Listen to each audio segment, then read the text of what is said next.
السلام عليكم ورحمة الله. أعوذ بالله من الشيطان الرجيم. بسم الله الرحمن الرحيم. الحمد لله الذي هدانا هذا وما كنا لنهتدي لولا أن هدانا الله. آمين.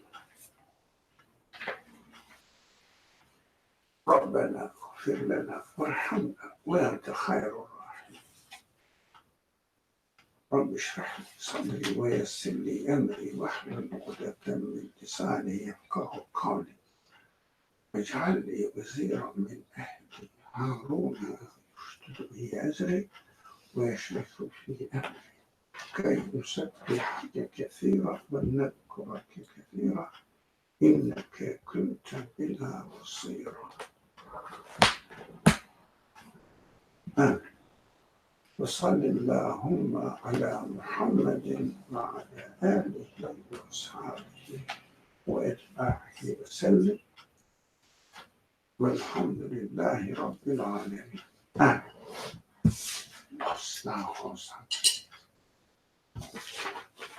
Okay, so we are reading from the Seedbed of the Light. We are on page 7. This is part 13 of the Book of Creation. We have been discussing different proofs for divine unity, or in other words, the regularity and purposefulness of the order, looking to a conscious, powerful will and being that must be behind this order and regularity that we observe in the universe. Last week, we were discussing the third proof, which is the Quran, and we will continue discussing this proof today. What was the main point, main pillar of the Quran, which is repeated everywhere in the Quran, maybe thousands of times, not only once, but sometimes explicitly, sometimes in the meaning of the sentence. What was it? The Quranic terminology, La ilaha illallah. Yeah, which means that there is no source in the universe that can be attributed to the things, to the qualities that I see. So there must be one outside the nature of so the attributed. What are we attributed? the qualities that I see in the universe that their existence. they're coming into existence cannot be attributed to the things that apparently seem to be producing them. So it doesn't make sense for a human being. That's why we reject it. The Quran says no. So we need to think about it, whether what Quran claims true or not.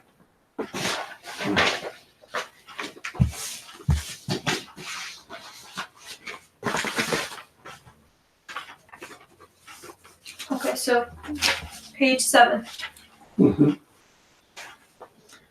If this comprehensive proof, what we studied last week, La ilaha illallah, is studied closely. No, what is studied closely? What are we expected to study closely if we do this?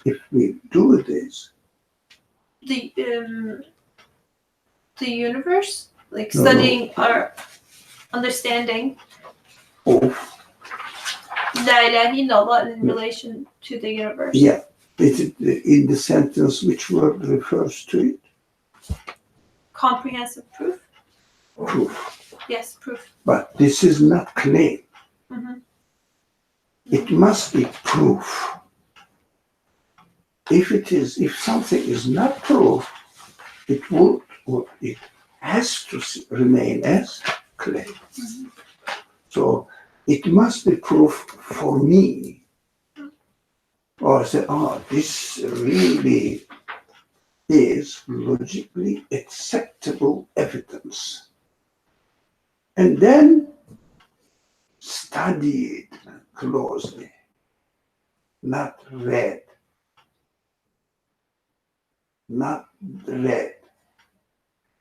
not repeated without knowing what we are repeating. Study it closely. It must work on it. So if this comprehensive proof, not a claim, is studied, not repeated closely, one will have to admit that the one who communicated it, so one who is the human being will have to admit, me, that the source who communicated the proof to me Mhm. was absolutely certain of its results, divine unity, What is the result? Which result? of divine unity. That is what the Quran is based on. Or Quran bases all of its arguments on this result.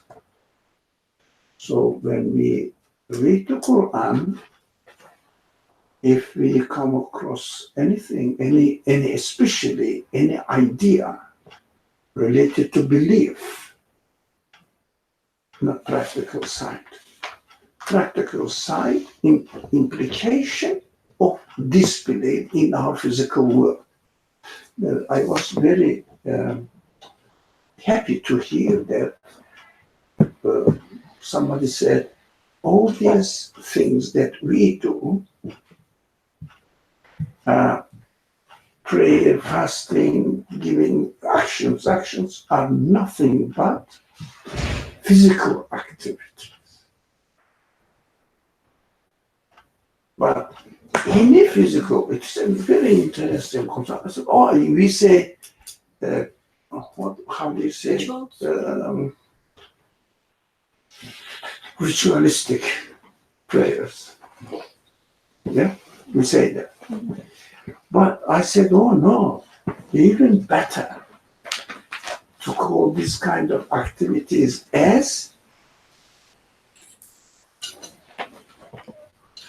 physical thing. Mhm.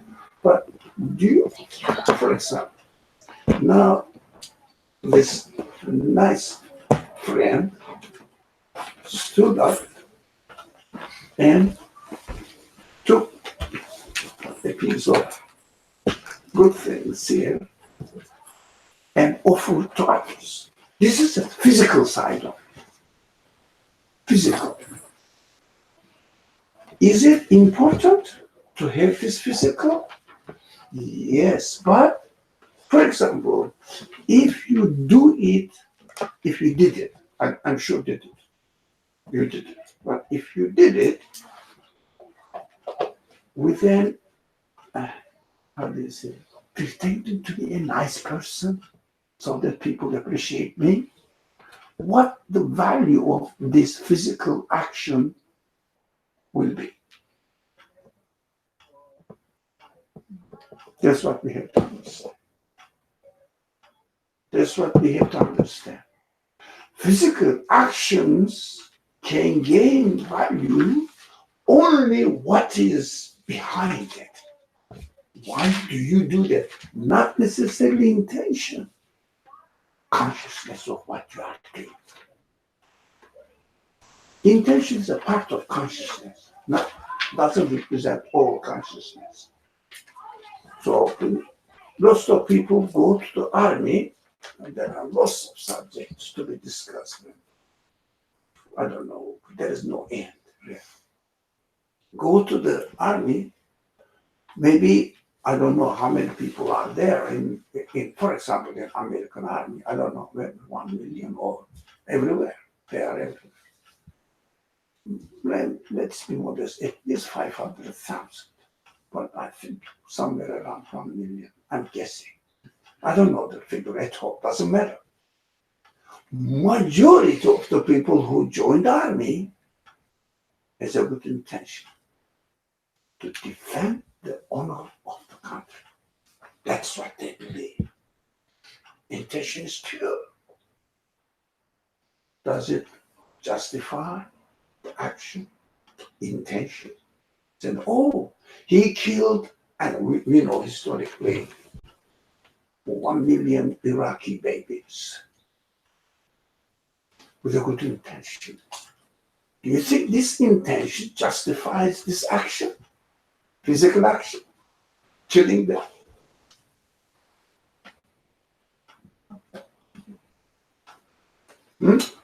So we have to be very careful what we mean by intention.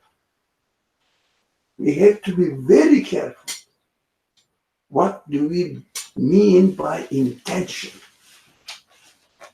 If we are not careful about it, taking a very often narrated hadith for granted, that it explained everything, we are fooling ourselves. We are just fooling ourselves. We have to be careful. Intention according to what consciousness? What awareness? I can ask you this question. Those people who join the army with a good intention to defend the country, or maybe to defend the honor of the country as well, not only physical defense, are they conscious of what they are doing? Is it justifiable to defend your honor of your country to kill the innocent people? Is it? But intention is good. Consciousness fails. So we have to be very careful. If there is no consciousness behind any intention, intention is not intention as the hadith says. It is just everybody has a good intention. Yeah.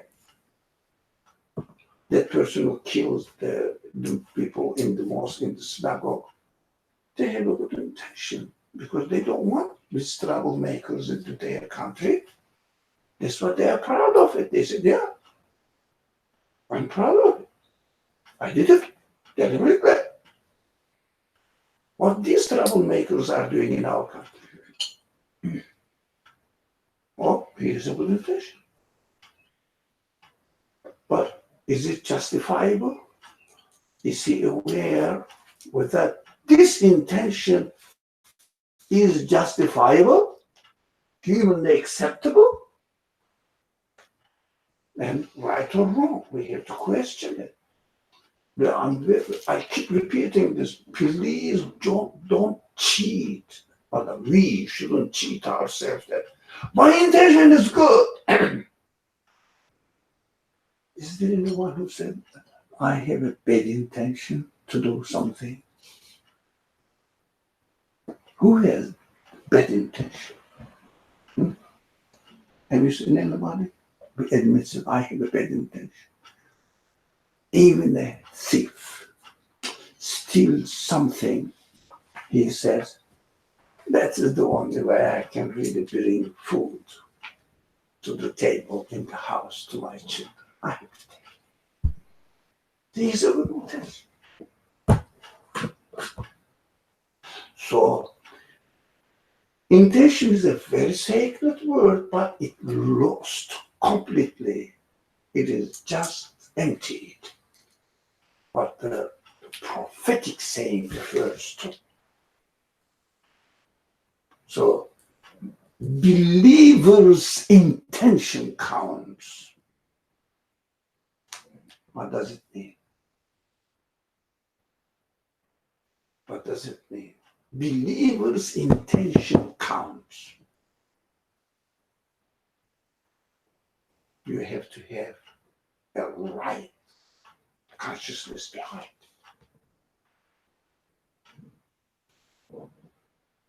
Because the mission of the prophet is to establish the foundation of belief. Afterwards, everything afterwards that follows this foundation. Anything you hear from the hadith narration, you have to put it within the context of what the prophetic mission is ultimately. What is it? To encourage us to do some physical actions. Go to the gym. You do lots of physical actions with a good intention. I have to have healthy body. Huh? Should I harm my body? Of course I have to work out. Good intention.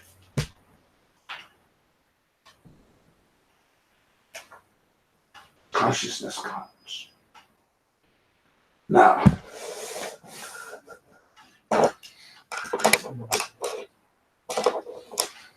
Is there any extra copies of this? but For you? Yeah, you can. One,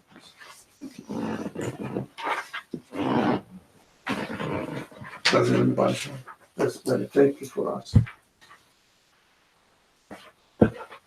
Yeah. Okay. So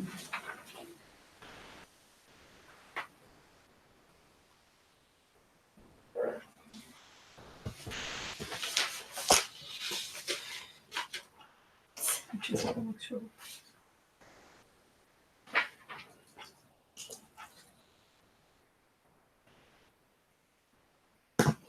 we have to study it. What happened?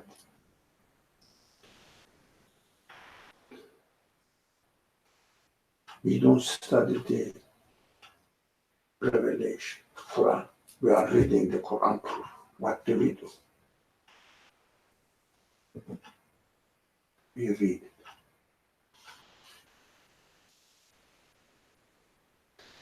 In fact, we don't read Quran.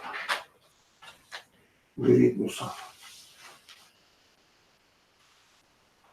If you know the Quran, the speech directly addressing to me, then I have to listen to it attentively and understand what it's saying to me. Why is he speaking to me now?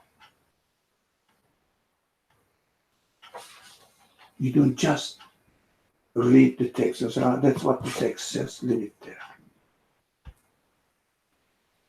That's why if you really know the structure of the word the Quran uses, it says tilawah, not qira'ah. Qira'ah, a child, you can teach a child, 4 years old, 5 years old child, how to read the Quran. You read it.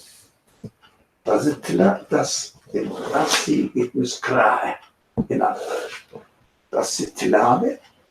Read and say what this line is saying. Tilawah means follow. Whatever is said, this is follow. What is it saying? Huh? What is it saying? Trace after it. But we took it as following the words. Unfortunately, that's why Quran is alien to us. Really? We don't study the Quran. We read it. Okay.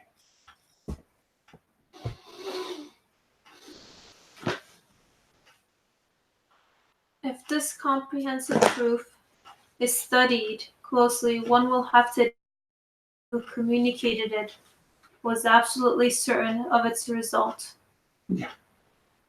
So if you study it, we can be certain. If you just read it, we imitate. And felt no hesitation about its truth. Yeah. He based his other claims on this firm result and made it a criterion Oh, to yeah. judge whatever exists. No, look at this. Look at this. The man is very conscious. That's what we are reading the text. Look at this. He based his other claims on this firm result. So the claims can be proven. Yeah. For example, Quran says fast. Wash fine, man. What do you want? It's a claim. But this claim must be based on this firm result, which is obtained by studying, thinking, reflecting, because everything is based on divine unity. Quran is based on divine unity. Believe me, I'm very frank. If there was no La ilaha illahu in the Quran, I would take it as a storybook, because the rest doesn't make sense. Right? Torah gives a better story narration. I would rather go with the Torah. Because it is Torah's narration, because if you take La ilaha illahu out of the context of the Quran, what remains? I mean, just scattered information which doesn't make sense within themselves. But at least Torah makes a story a nice story or legend. So you can read and sleep nicely, comfortably, because it's entertaining what happened thousands of years ago to the children of Israel. Oh, let me see what my ancestors went through. Oh, something, entertaining. But in the Quran, it doesn't let you entertain with the story. Tells one piece and leaves the rest. What is that here, that piece? So if you don't contextualize it within the main message established on divine unity, so try to make sense of it in terms of divine unity. Really, Torah is a better storybook. Read it. It's very entertaining. If you read it. But there is no message. If you tell them legend, what is the story is different from Myth, hikaye. fable, Sorry? fable, See? fable, or myth. Fable, yeah. It's a very nice fable book. Like, even better. 1001 Arabian Nights book. Oh, it's really exciting for the children. At least it has some virtue in it, At the end of the story, you understand there is some moral values. But telling a piece of Moses' life story, one of the piece is isolated. What is that? You cannot make sense of it if you don't contextualize it within the main purpose of the Quran, which is here, emphasized by the author, divine oneness. Okay. So everything is very consciously said here. He based. Why he? Other claims. I mean, it should be it. Am I misunderstanding?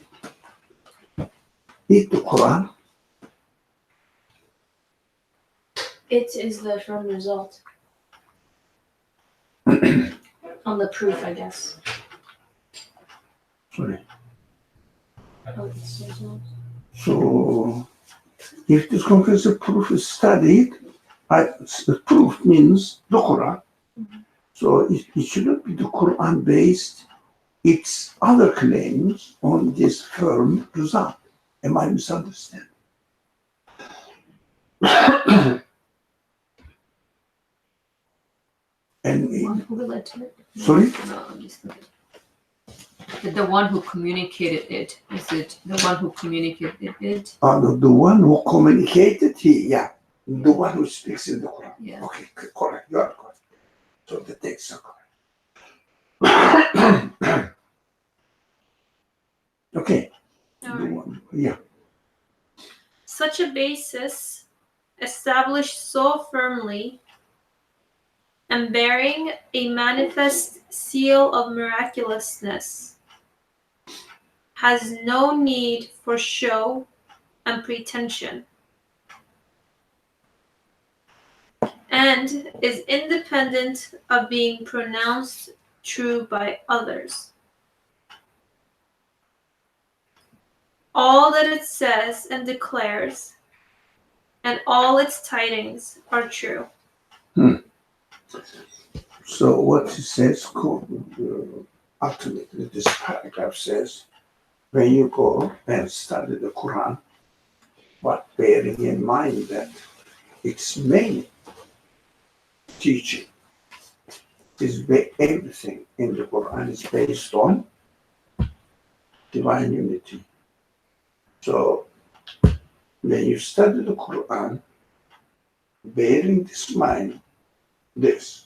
in mind, then you can see that what the tidings it brings makes sense to you. But study the Quran. Of course, in order to study the Quran, we have to prepare ourselves how to study the Quran. That's what we are doing here, actually. And that's why we are here, to learn how to study the Quran. Yeah. Okay. And This last two sentences reminds me of, if two people are having a debate of some sort or have different thoughts on a subject, but one knows for sure that he is true, he doesn't necessarily have to fight the other one to prove what is already true. Like, for him, for for him. this, right. So if there's a flower that's red and the other one person says it's red and the other one says it's orange, it's already evident there. The one that claims that it's red because it's red doesn't have to Mhm. keep proving it's evident there. Yeah. Another, maybe, if you don't mind, a better example, you had this flower and smelled it, and you liked it. It's smelling. Somebody from far, without smelling it, says, no, these flowers don't smell. Do you get irritated? What do you say? Smile at the person and say, come, smell it. You are sure of yourself. If you also do not, or they did not smell it, flower is here, you are on the other side, the other person is on the other side. This person said, no, this smell, don't bother, these flowers don't smell. But you haven't experienced it yourself. And you think that it may smell, No, flowers usually smell, but these are not. The other one says, maybe, it may be, I'm going to buy it. Both of them have not experienced it, so they don't feel comfortable with each other's claims. Only the one who smells and experiences feels comfortable and confident.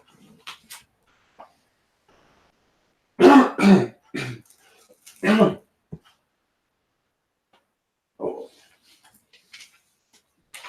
Alhamdulillah. These are nice, interesting points for me. Inshallah, we can share.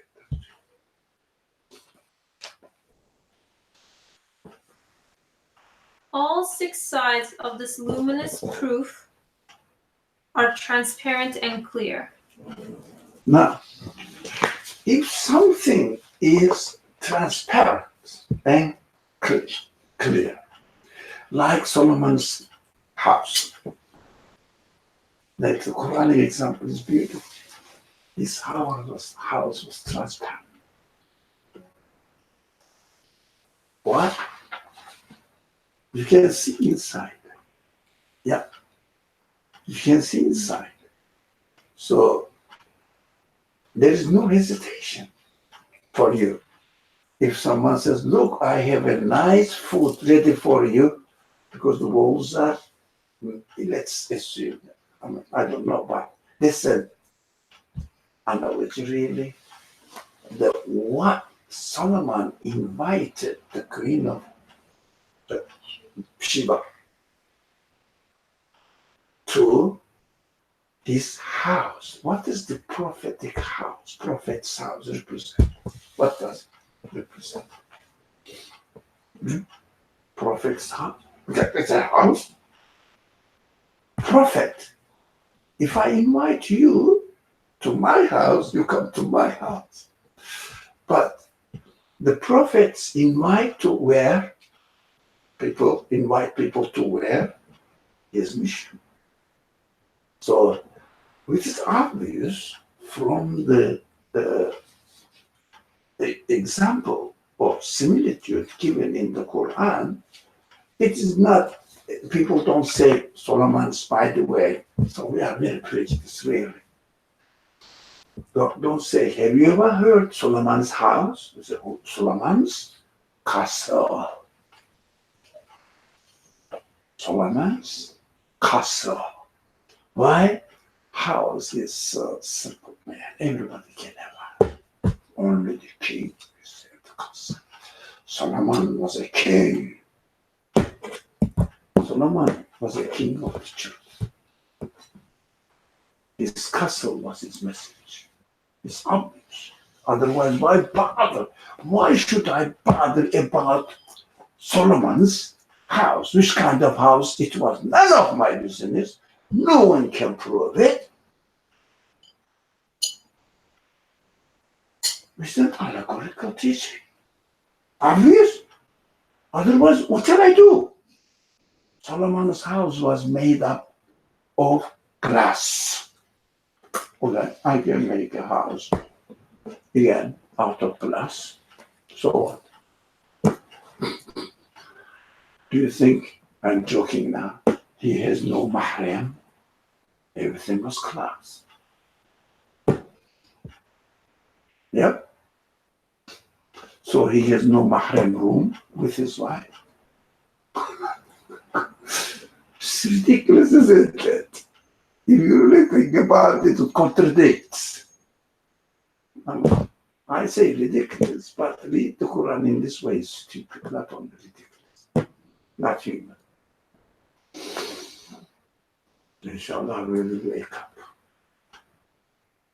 So, invited to his message, another person.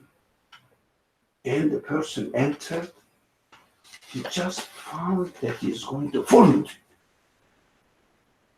And he just, look at the story tells, he put the skirts up, thinking that he may step into water. It means materially. As soon as you enter the message of the prophet, you understand that it is going to take me in. If only the message must be clear, transparent for you. If you make it transparent, people will just find themselves in it. But it must be transparent. If it is not transparent, if someone invites me to his house, or as the narration or the story tells, story castle, I don't know, maybe he's a king, if there is a castle, it must be the one who lives in it as a king. So do you think this king is going to kill me? How shall I make sure in order to invade my country? Because the one who was invited was the leader of the country, queen of the country.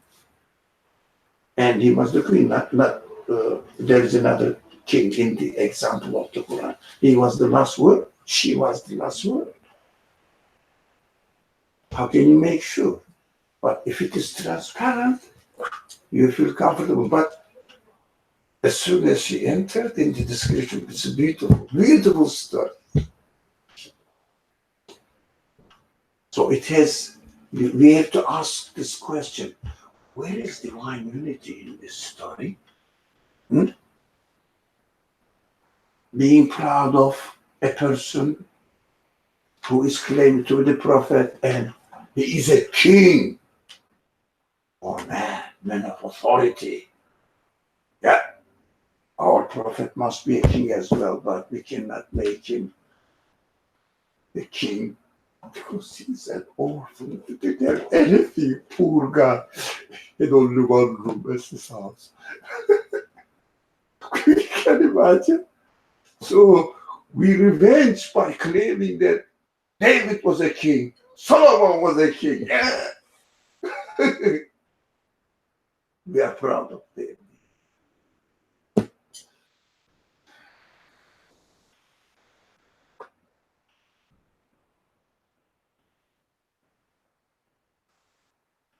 The general understanding is really appalling, falling apart. Doesn't make sense. That's all. That's why we cannot defend Islam intellectually. We defend Islam with reaction because we are not satisfied ourselves. Just claim. Okay. So, luminous proof. As soon as I read luminous proof, just it reminded me Solomon's house in the Quran example. It was luminous.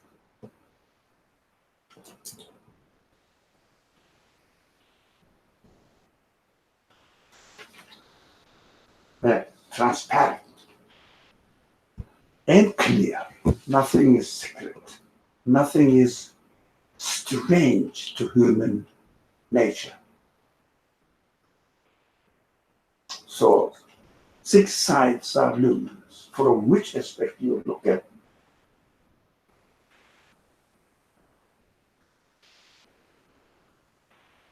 No. Let one of them drop there. Thank you.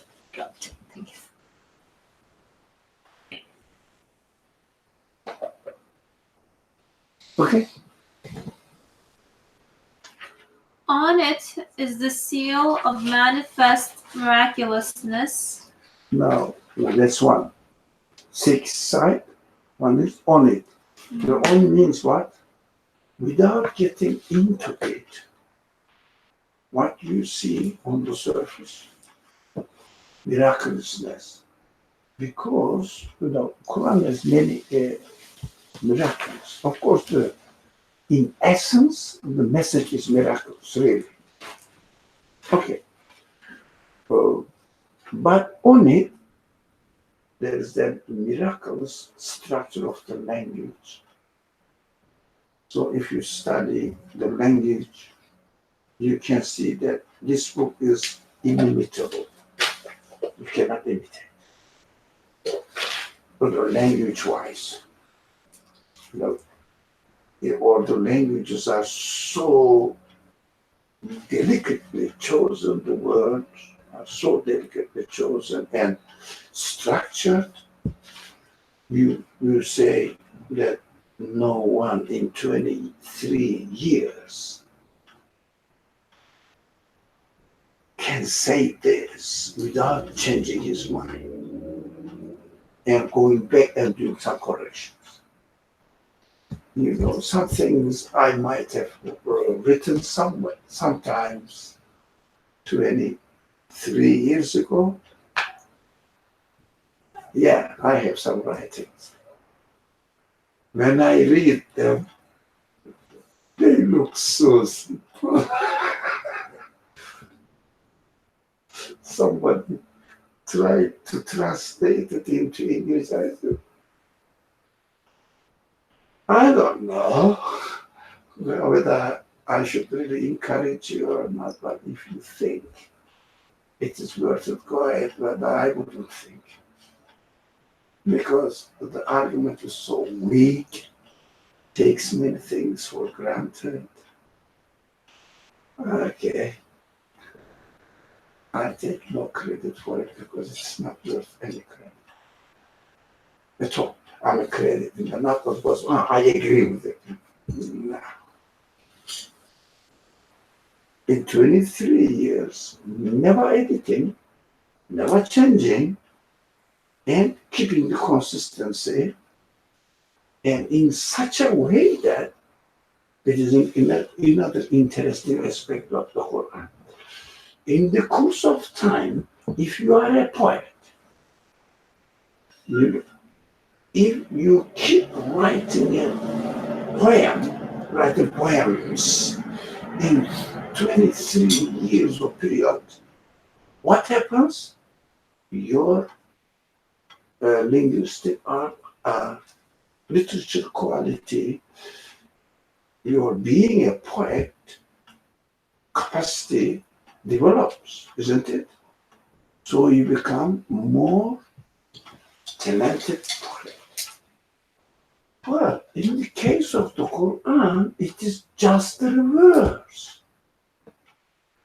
The first revealed verses are so poetic, powerful, and full of really exciting usage of the language with lots of literature qualities in it. The words are really played within the sentence of the verses of the Quran and shaped in such a way that even the most famous poets of that time admired it. So read the later revelations. Yeah, Surah Nisa. There is no poetic language. The quality of literature drops to practical language. Just reverse. Now, when you look at the language in Arabic, that becomes an ordinary language at the very end.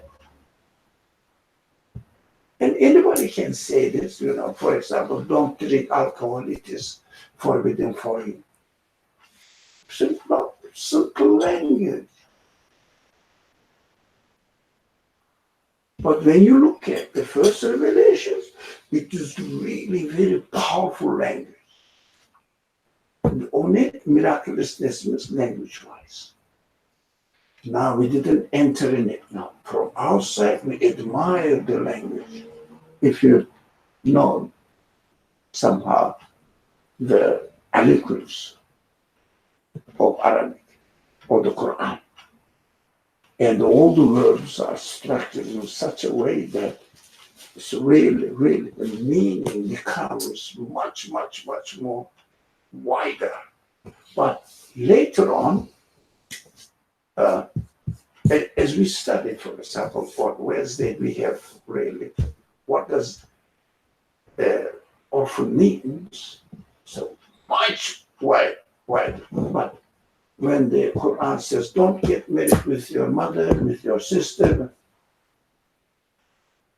you cannot really say that interpret it in a much wider base. Okay, no, I shouldn't get married practically with my mother, with my sister, with my aunt, with my uncle. So don't drink alcohol, it's bad for you. No, this is evil for you, not bad. The Quran says doesn't bad, it says it's an evil. So it is evil for you, source of evil. Yeah, no, I shouldn't drink alcohol. I shouldn't eat bacon. Right?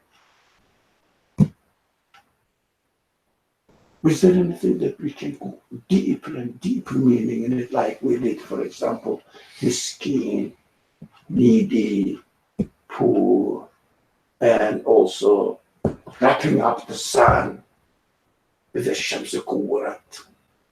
What does it mean? Collapsing the universe altogether, scattered like a cotton. You have to have imagination and interpretation of the event and see what is the message behind it. But here, don't be played. It's prohibited for you. What is the message?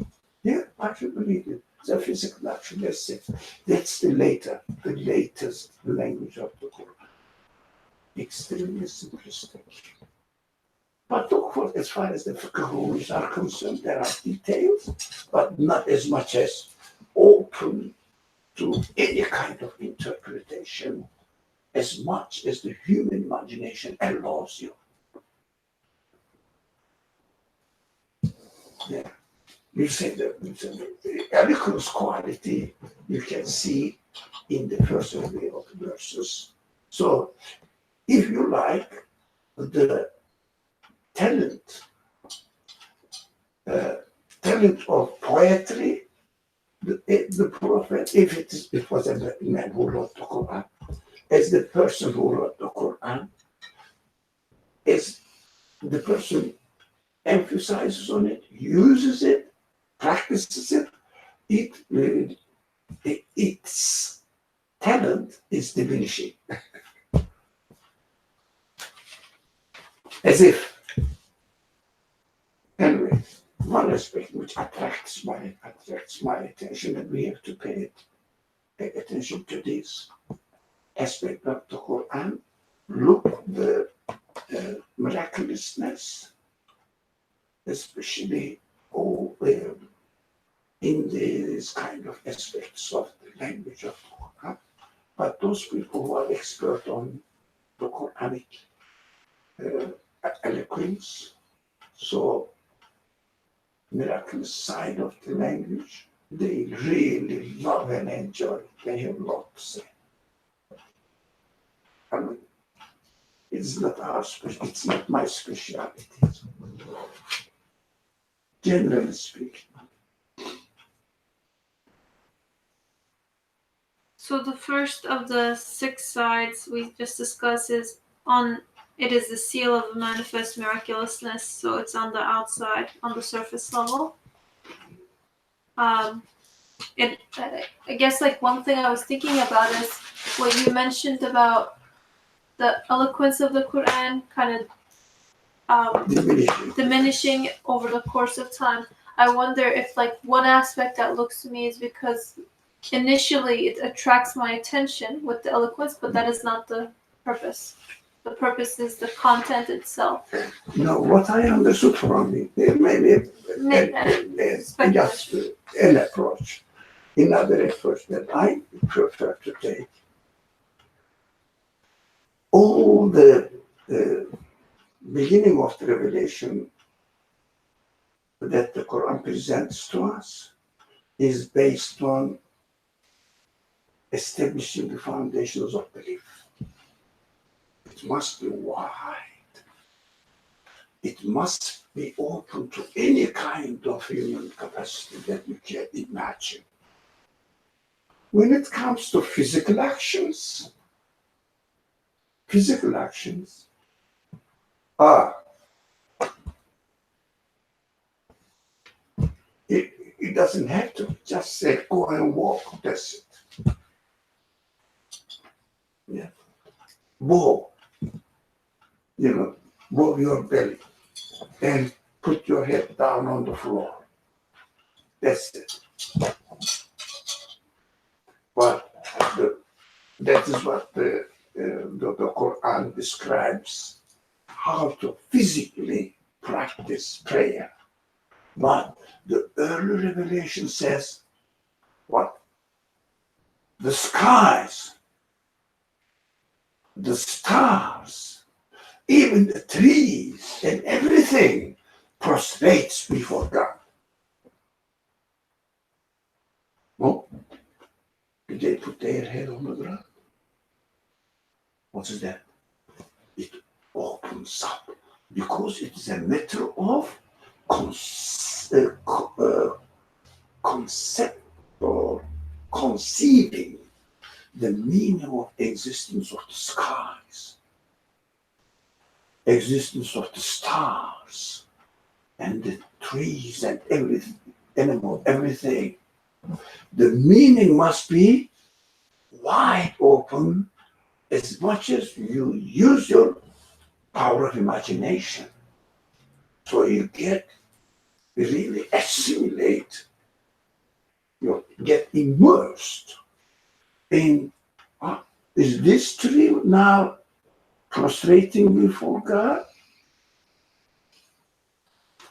Declaring, glorifying God? No. When the wind comes, it just moves. Apparently. But the Quran says, no, you are mistaken. It is proclaiming or glorifying, exalting the qualities of its creator. And it is where? In its very existence. In its very existence. So you have to investigate and think about its existence. And you will understand that everything says, I am not the one who is making it. Somebody is operating on me, employing me. Now that's glorification of the art of the artist, action of the maker, performer of the act. That is the glorification. That is what, for example, if you read a poem, correct. When you read it, what do you get out of it? You say it's a great poem, so the poet must be a talented, very talented one. Because the poem itself is unconscious, but refers to its maker saying that it is poet. The poet saying that he is a very talented poet. He wrote me, right? He wrote me. So, as a very famous saying in Islamic tradition, the text itself doesn't speak. The reader drives the meaning and makes it speak and declare the authority of its author, right? Otherwise, the paper and the ink don't do anything. They are inanimate beings. But the meaning inscribed in it, when a conscious being reads it as relating the meaning coming from the author. Right. So the universe is a poem. It's a poem. The author, I don't know if somebody can help me, if you know the meaning. Universe is a divine, now the original word is qasida. What's qasida? Was a long poem, but a long poem, and tells something about that I don't know and the meaning of it. So universe is a if you like, make it simple. Do you know any word? Does anybody know any word for qasida? Maybe it's a long narration of something said in the form of poem. Yeah. The universe is a poem.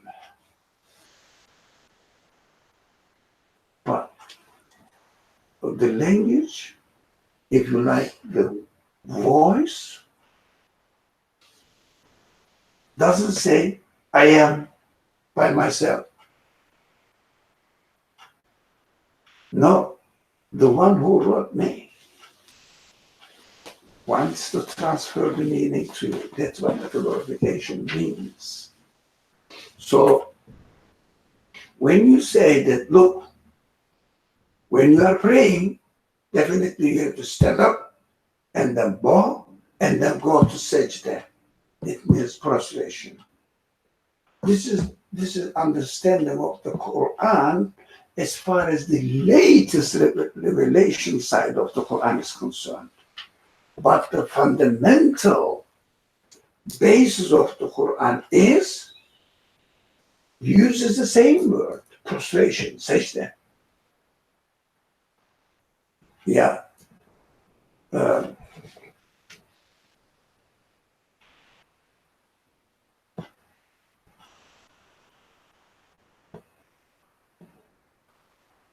والنجم والشجر يسجدان.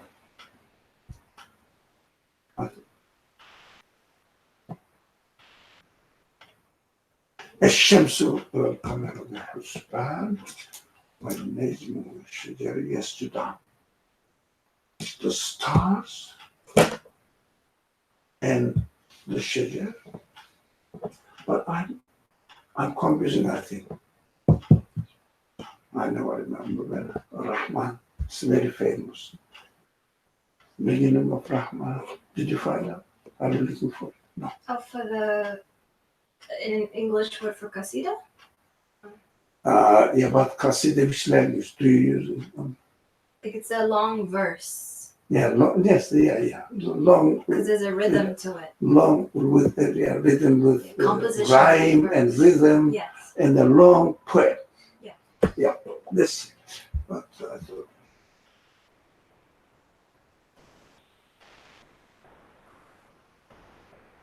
yeah, when Najm wa-Shajar yasjudan. So, star and the tree makes prostration, sajda. Yeah. So, can you say they are mentioning about the same thing? When the physical form of prayer is prescribed, you have to make sajda. No. So physical form is the latest one. This is the earlier one. Isn't that interesting? So it is open for imagination. So it's more poetic. Okay, so this is something to do with the outer, the outer appearance on the top side of the Quran's miraculousness. But now is beneath it. Beneath means, what is the beneath of a building is? Foundation. Foundation is what the foundations are? Foundations of the Quran. But the text says, Logic and evidence. come on. Quran is not a rationalist book. So everything claimed in the Quran, but don't confuse the physical actions, huh? Physical actions, the appearance of it. But what is important, the cracks of it, the heart of the matter must be based on logic and evidence. So if I am speaking of somebody speaking on behalf of the Quran and doesn't make rationally sense to me, logically sense to me, I am leaving the Quran baseless. Right?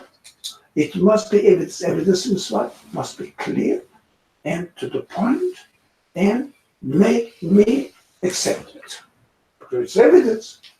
So I'm claiming that, for example, my name is Ali, and if you say, are you sure I'm cheating? No, here's my ID.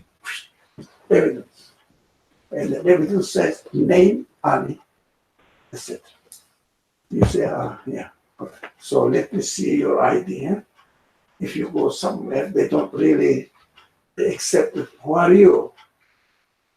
Who are you? So I really, it is what how it is practiced here. I had to go for a traffic matter to a court, and then I went there. I have a case, court case, that hearing. So, what is your name? I said, Ali, blah, blah. They looked at this. I said, yeah, okay, let me see your ID. What? If there is no evidence, my claiming that I am Ali may be cheating. So, in the Quran, underneath of the Quran is based on evidence. It means if you say anything in the name of the Quran, the other person, or for you as well, but we are educated people mostly, so we don't really question ourselves. What is your evidence? My name is Ali, I'm sure, but no. What is your evidence? I don't take it. If I don't bring evidence, it means I am making the Quran baseless.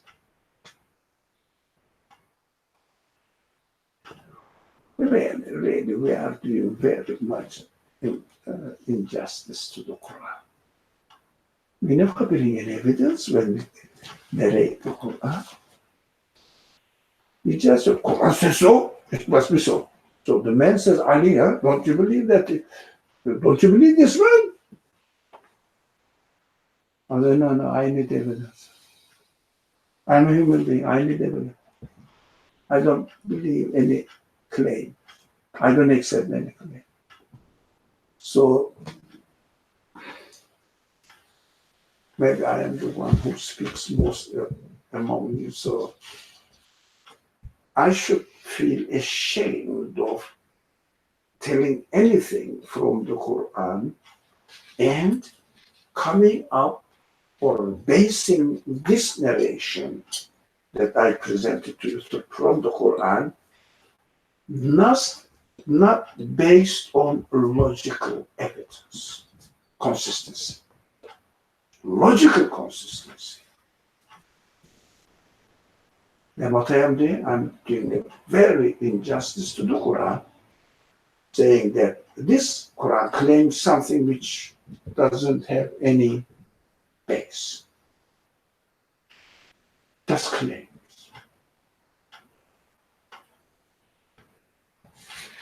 We have many problems. We have a lot of problems. Not we means not the people here, including us. Those people who speak on behalf of the Quran, we have to be very careful. Those people who think that who is following the Quran, they have to be very careful. Without evidence, without logical consistency, don't say I am a Muslim. I accept this from my side, which seems to be okay. I am happy with my comfort zone as I am growing in the Muslim community. Yeah, I feel when I go to another Muslim community or friend, if I said, oh, let's pray now, it is time, or do you have your wudu? No. We think, yeah, we agreed, and I'm not challenged at all. What? I have to wash my hand, face, whatever. What? Didn't you have a shower this morning? Yeah, just 3 hours ago, I had a shower, but we are going to pray now, and I'm going to make wudu. What? Did you do anything that which dirtied you? What's the meaning? You see, now it doesn't mean that we have to explain the physical outward form of it. But if I could, that was a practical example. If I say, you have to believe in ghaib, you have to believe in angel. So there was a discussion. Read the last one I said just before today. To the kalima.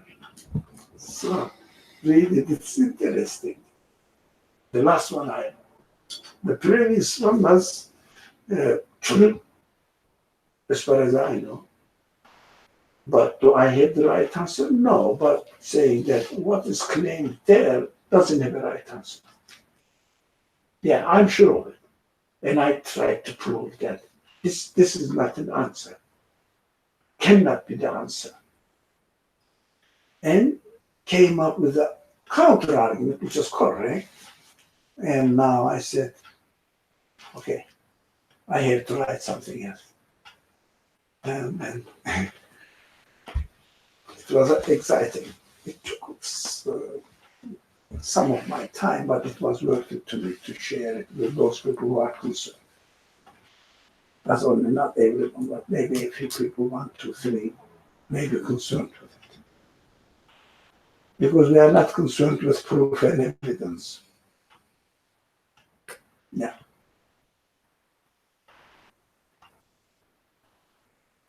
We have to check ourselves, but every action, every stage, no, every inquiry has a beginning. From the beginning, we don't know it, right? And then we go and take an education on the subject. But that's why we take education. If you know what the engineering is, exactly this, say, you know everything about programming and computer. Do you need to go to a computer class at, let's say, high school level or college level? You know everything.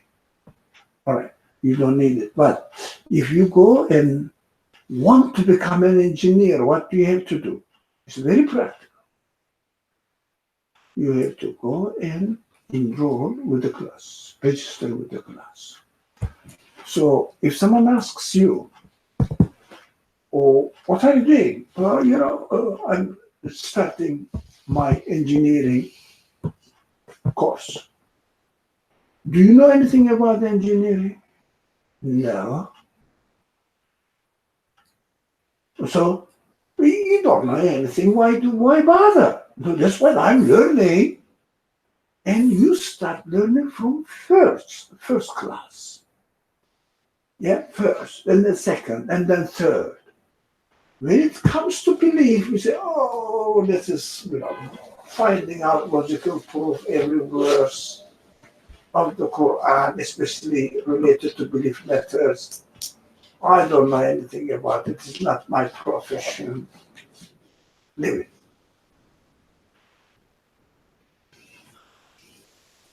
But you will never become an engineer if you don't take a class and start from the first stage. Admit, I don't know. And I must know. This is my personal responsibility. To become an engineer is not the personal responsibility, it's a choice.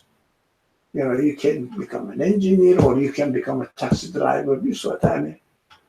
Or you can become porter in an apartment or something. When the people call you to take this one, you carry it. Yeah?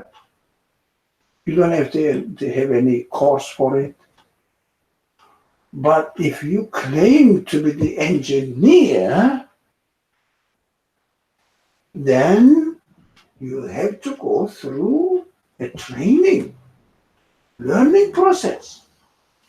Now, belief is to become an engineer. Belief is not being a porter. It means somebody would put a load on your back and you will carry it like a donkey. Belief is not that. Belief is your personal profession. Unfortunately, what's happening in every society, not only in Muslim society, those people who claim, mostly what do? They are the porters of their tradition, but they claim that they are engineers of their. Does the donkey know what it is carrying?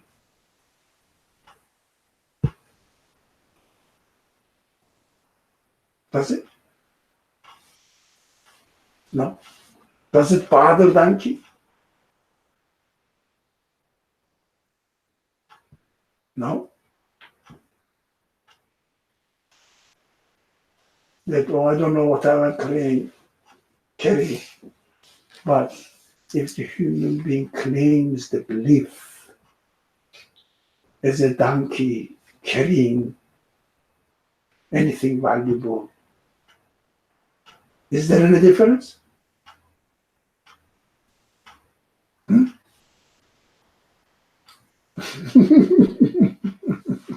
So, imitating the culture is no difference. Carrying as we inherited, no difference. Okay. It is very interesting to see that the author is very much aware and teaches us the underneath of the Quran is logic and evidence, which is very unusual, isn't it? Have you heard somebody in the Muslim setting or in the Christian setting, in the mosque, in the church, in the synagogue, saying that the base of the faith I am following is logic and evidence. So whatever I say, ask me about its logical consistency. Have you ever heard any person who's speaking on behalf of religion like that? Maybe rarely, but the reality must be so. That's why it is a wake-up call for us. We have to take care of our own personal responsibility and question, what am I doing when I claim anything? Doesn't matter whatever you claim. You may claim be a Christian or an atheist. What is the evidence for it? Logical consistency underneath. Okay. It's a lots. Yeah, well, I just keep speaking about it, not because I'm telling anything new. You know that. Emphasizing on the importance of it and trying to convince our obstinate ego. Saying, look, I am a Muslim. What do you think? Do I deny the Quran as the word of God? Never. I respect it. But it respects the paper. Musa.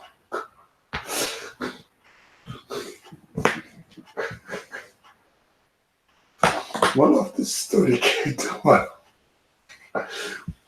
One of the Ottoman sultans, as stupid as they are, came to a new city. So wanted to establish this city as its capital for its state, kingdom. And of course, he didn't have all the sultans and what? Castles, not houses, castles. So he doesn't have a castle yet, but to be established definitely as kingdom.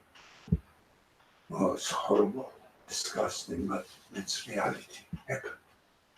So was invited to a house, and this is narrated in the story of how the sultans were devout religious people. And he was invited to a room. And there was a mushaf hanging on the wall. And the Sultan, have you heard this story? Have you? No, you are not. No, no. So you are not grown up there. Otherwise, your brains will be washed with this kind of stories. So he stood up. He was ashamed of lying on the floor. While the Quran, according to the narration, Quran, according to the pieces of paper, collections of paper, hanging on the wall. He didn't sleep all night.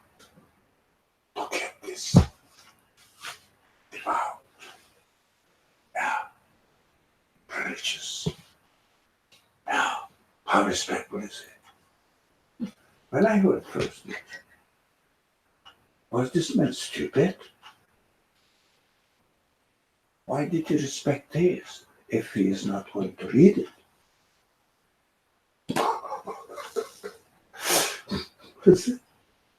These people are idiots. Standing up in front of the collections of papers saying that this is Mus'haf and not reading it, that you're not understanding it, trying to understand.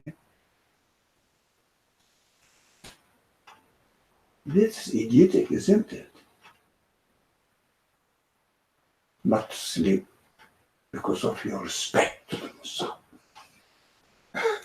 That's how the truth is converted into its opposite.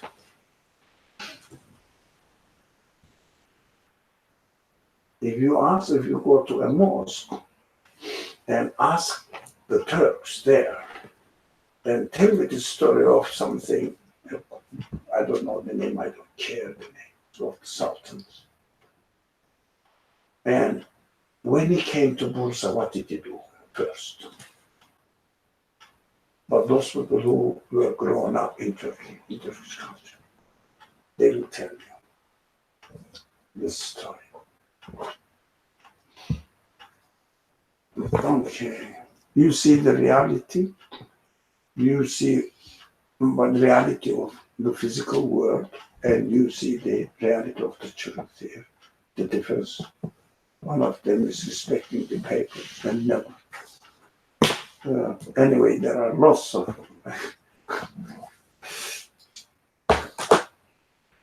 things that I have experienced in my life when I'm being irrespectful to someone. So we have to know that, look, if I don't have the evidence, if I don't have the logical consistency as far as the belief system of the teachings of the Quran is concerned, I should shut up, never speak about it. No, never claim that really I am a believer. It's not a believer. It is just blind follower of the culture. Don't claim anything. Just say, I don't know. That's what I heard, but I haven't studied. I don't know. That's what I heard. Seems to be correct, but I don't know why it seems to be correct, because of my culture. Because the same thing goes with Jews, with Hindus. They say, yep, I'm sure Torah is right. What is the evidence for it? What is the logical consistency behind it? I say it must be. No, it seems to be. Have you studied it? No. What is one? Even if you say, yes, I studied, what is your evidence? Show me the logical consistency. What do you say? Okay.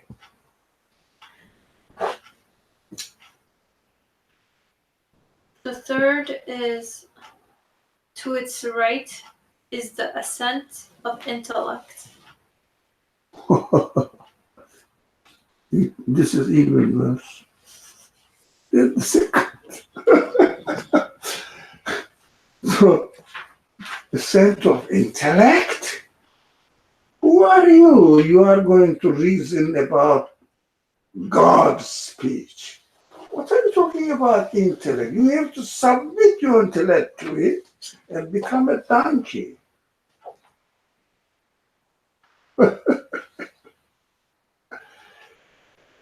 Incredible.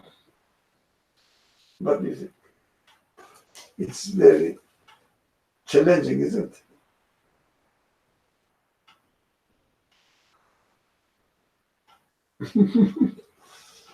So intellectually you have to be satisfied, huh? But we have to start trying to understand, and to me, what we are having here, for me, it's a preschool education, not school yet, preschool. Why? Why not school? We haven't studied, just we are getting ready to get into education system. Preschool education, we are having. It was preparation. They call it prep classes. This is just a prep class to go into the Quran classes. Prep. These are all foundations. When you start studying the Quran, you have to be very careful. It must be based on logic and evidence, and on the right, from another side, it must make your intellect assent to it, intellectually fully satisfied. Now, it has degrees, of course it has degrees. You cannot learn any subject from the first class. But at least you have to know that, look, when I am going to study this discipline, whatever it is, I have to prepare myself for this. And then when I go there, I look always or listen to the professor. Oh, does it really satisfy my expectations? Really? What the professors say as far as the subject is concerned. So the professor teaches at the first class, I don't know what do they teach in the first class, let's say as far as, let's say medical study, and I am taking anatomy class. It says that the human bones are really, how do you say, proportionate to each other.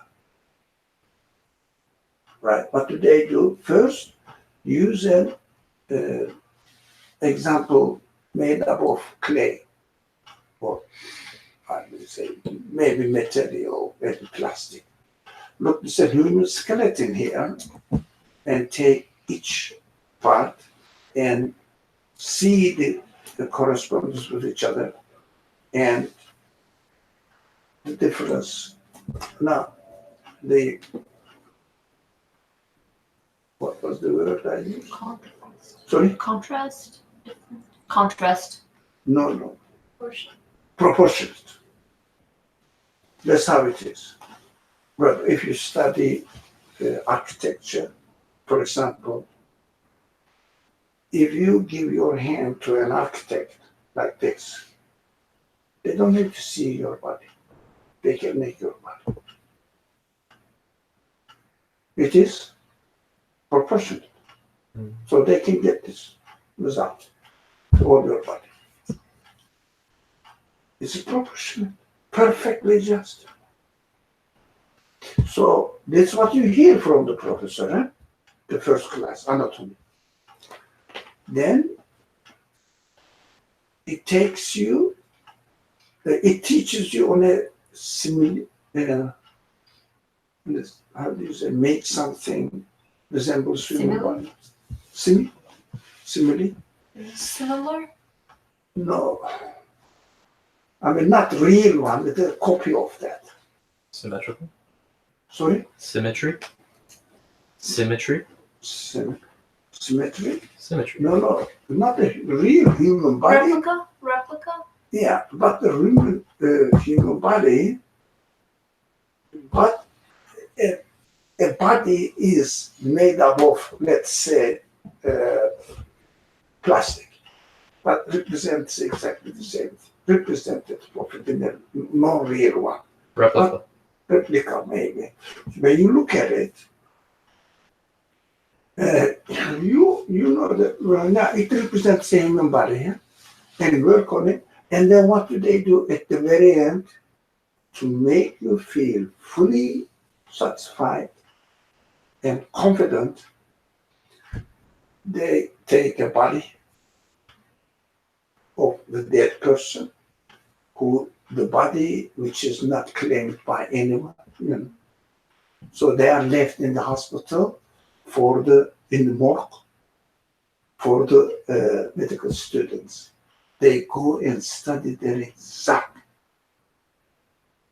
things, see in its exact existence, and they become confident now perfectly when they at the end of the education, not the first day, at the end of very end of the education, years, maybe 10 years later, when they see a person, they know your proportion altogether because they have the confidence now.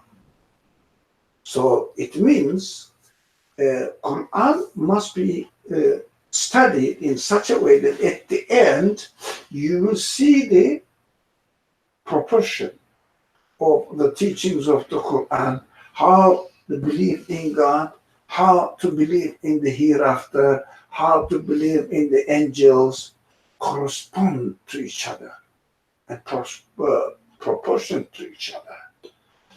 So at the end you will learn it, not in the first class. So what puts us off, oh, I don't know, this is not my profession, we don't start.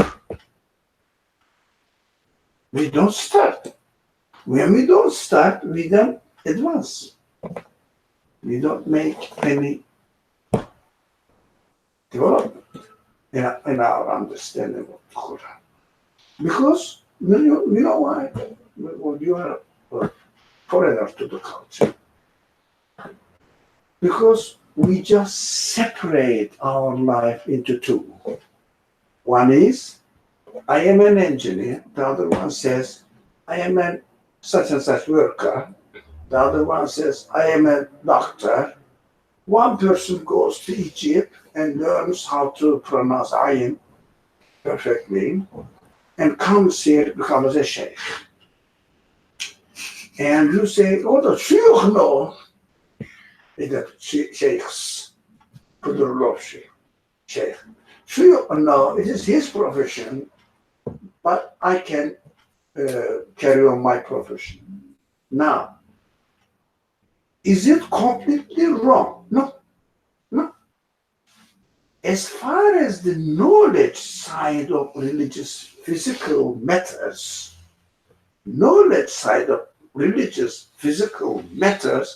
you don't have to be a professional. You just follow the community, that physical matters, not belief. That is where the confusion is taking place. Belief is personal. Knowledge is not personal. Knowledge is in the Google search engine.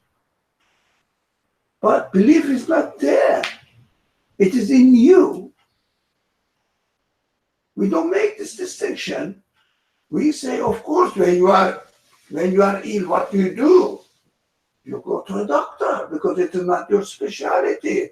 So when you have any question concerning religion, what do you do to go? And a person, I wouldn't say, the donkey carries the knowledge because the person may know it. I don't know any person for what they do, but and benefit from what he carries, not what he believes, what he's convinced, what his intellect is. sent it. I don't know. It is his experience. I have to have my experience. If I have any problem concerning the physical activities within religious practices, I don't have to learn. None of the scholars said that you have to learn. No. If one person knows in a community, that's enough. You can go and search from his webpage. That's it. Even you don't have to go to them.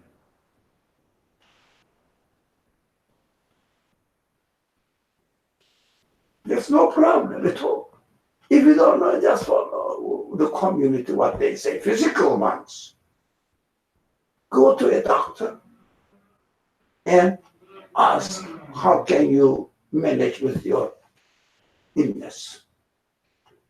That's normal. But illness is something to do with body. When you have an illness in your mind, in your feelings, in your understanding, what have you do? What do you have to do? You have to learn yourself. Because it is not taking a tablet and curing your illness. You cannot take a tablet and cure your illness. Sorry. You can take a tablet and cure your illness on the advice of the doctor. But you cannot take your intellectual concerns into a form tablet and swallow it and it will cure it. That's the confusion which is really taking place in the community. Every community, not only in Muslim community, every community, they imitate the personal matters. So we say that the belief is a matter of personal conviction. Now, physical action is not a matter of personal conviction. Go and ask any doctor, although they prescribe different medicines for the same illness.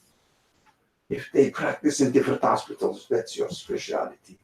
Because every hospital has its own pattern of treating and giving medicine. That's what I see now. So they may prescribe a brand of medicine, the other one may prescribe another brand of medicine. But it is not my expertise what I do. Not about the doctor. I go to a doctor. That's important.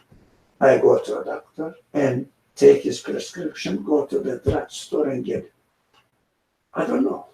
I don't have to know. It is because physical. It's something to do with physical action. You don't have to know the details of fasting. No.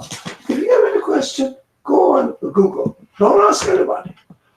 Take one of them. Those people said, I'm a doctor. Okay. Take the medicine from them and do the physical side of it. But can any doctor teach you how to satisfy your intellect by prescribing a tablet, a pill? Satisfy your intellect. What do? This is your personal matter. Go and investigate yourself. So we don't really distinguish between belief matters and physical actions. Physical actions do not require expertise. Belief actions, every single belief matter requires you to become an expert on it, but start from the beginning. Start from the beginning. First year of education. Start it slowly. Now, we are doing here in this study only preschool. It means if I go and register myself with a school, what am I going to expect from this school? For example, the school says that I'm going to teach the belief system of the Quran to you. Okay, let me see first. Apparently, it must make sense to me and something new. And then, foundationally, it must be based on logic and evidence. And From another side, it must make my consciousness assent to it. All right, let me see if this teaching makes sense as far as these qualities are concerned.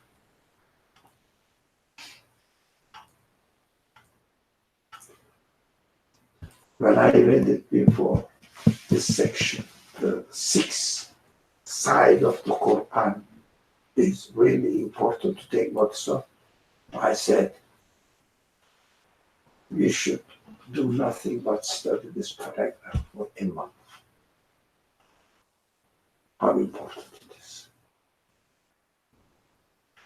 Just to prepare ourselves. Of course, it makes sense to me. You know why? Because if my Creator teaches me what should I be, where should I have a confidence in my understanding of my existence, of course it must have these qualities. I must be within my own self logically satisfied because my Creator made me in need of logical satisfaction. My Creator didn't make me in need of imitation. So if He speaks to me, it must come with a logical satisfaction, intellectual satisfaction, and the evidence which makes sense to me. That is the consistency of the claim of the speech. Because it says, I am your Creator, giving you guidance. So you have to give me the guidance according to my need that you gave me. So if I was created without any logic, without any reasoning, without any intellect, any need for evidence, yeah, but I wouldn't be aware of their existence anyway, so that I will look for it. I wouldn't be aware of it anyways. Wow. So it makes sense. So when you register with a class, wait for the satisfaction of these requirements. Otherwise, don't waste your time. Go to another class. Don't cheat yourself that I am attending a Quranic class. Okay. Let's see, we don't have time left. Its right is the ascent of intellect and To its left is the testimony of conscience. becomes more and more difficult. What that testimony of conscience? I have to see that inwardly I am really confident about. You know, conscience is your inner reality as a human being. Actually, to me, what makes a human being is conscience.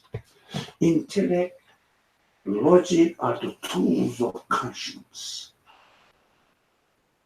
Yeah, even consciousness is a tool in the hand of conscience. Human consciousness, what? How can you define it?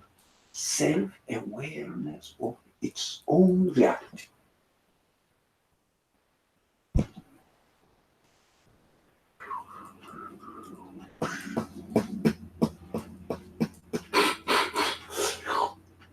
I am nowhere here.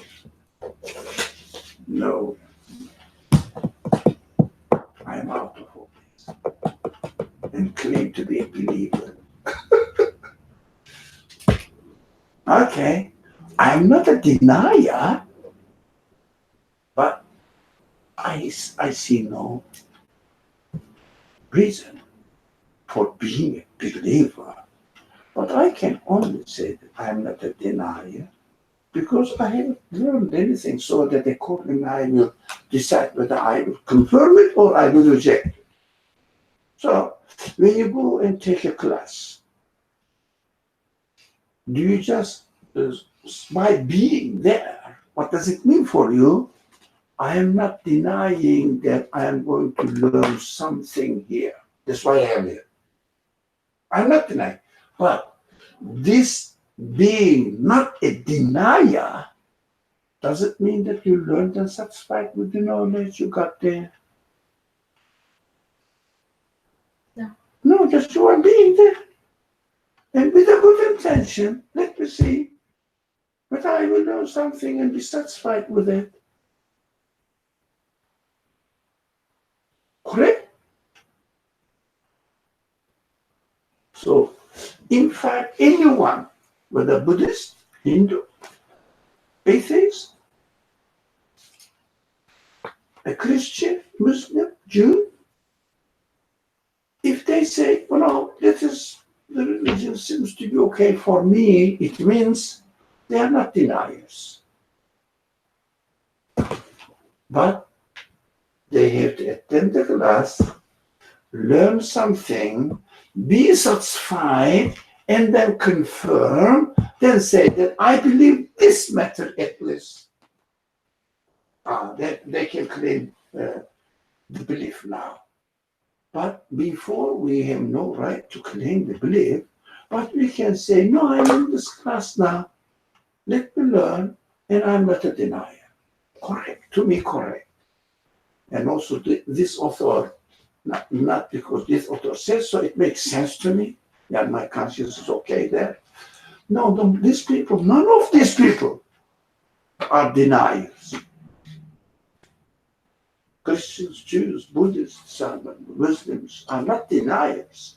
As long as they say, I am not going to take the class at all, I am not going to register myself with any religious tradition.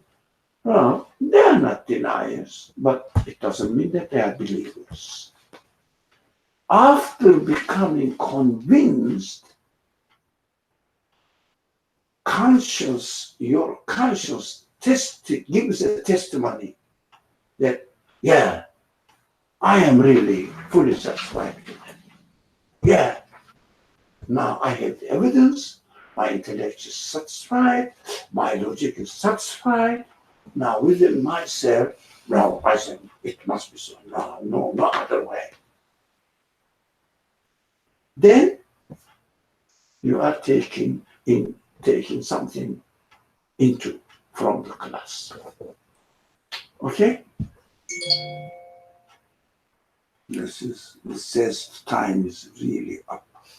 So let's see the other one whether it needs a lot of explanation. In front of it is good and happiness in both worlds. No, it needs a lot of discussion, I think. Do you think? Yes. We have to stop it, eh? That's enough lots of things to be considered for today.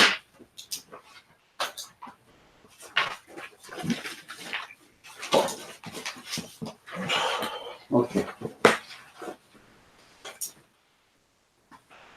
So you cannot put every food in the village into your stomach at once. So let's digest. Alhamdulillah, I'm very, very happy and excited. Alhamdulillah, that we are discussing these matters and making them clear for us in a convincing way. Not limited. Bismillahirrahmanirrahim. Subhanaka la ilma lana illa ma 'allamtana innaka antal alimul hakim. لا علم لنا إنك أنت العليم الحكيم وآخر دعواهم الحمد لله. You know the English translation of it by heart, so to say. Glory be unto you. We have no knowledge save that which you've taught us. You taught us. Yeah. It was that opportunity given to us. Otherwise, we are not the source of our knowledge. But we have to knock at the door and ask. Then ask, you will be given. Very famous in one of the sayings of the Prophet. So it is a beautiful description of essential.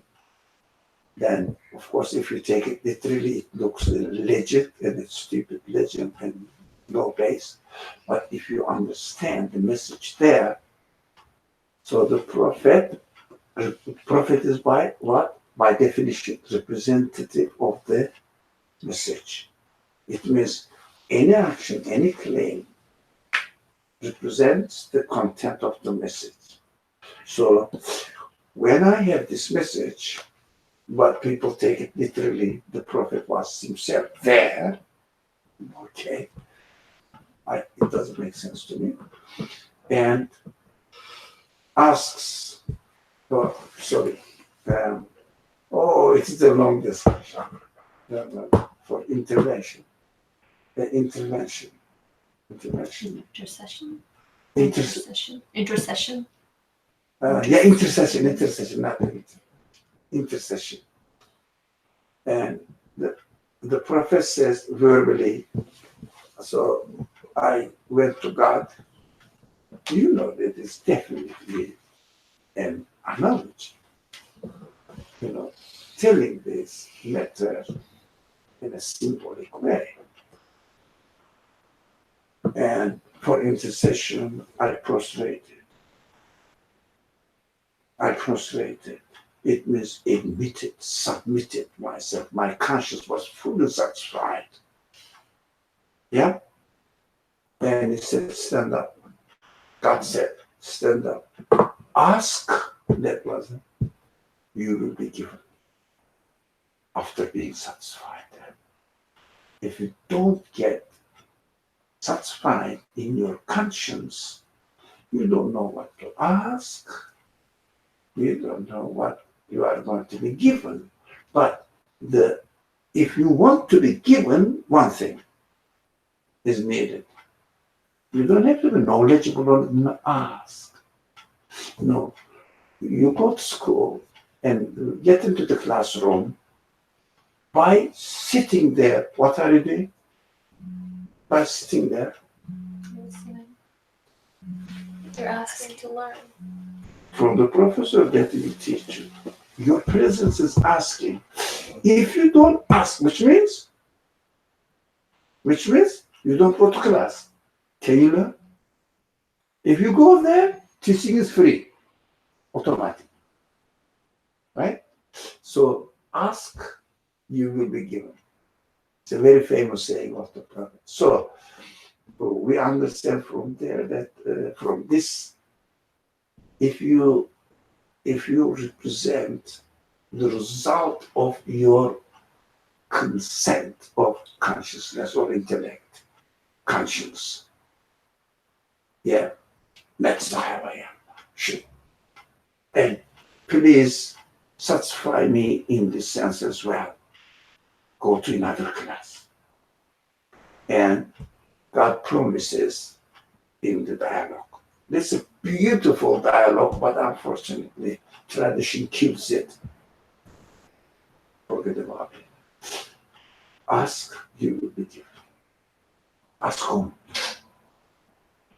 Ask the one you have prostrated before. It means you have been in your conscience fully satisfied. Then you will be given. Sure. Whatever you want. You understand? That's intercession. One part of it is excellent. It's 2-3 pages description of essential. And this part is about intercession. But I narrated. Everything is so meaningful, mashallah. But be careful who is narrating this to you. Okay, wassalamu alaikum wa rahmatullah.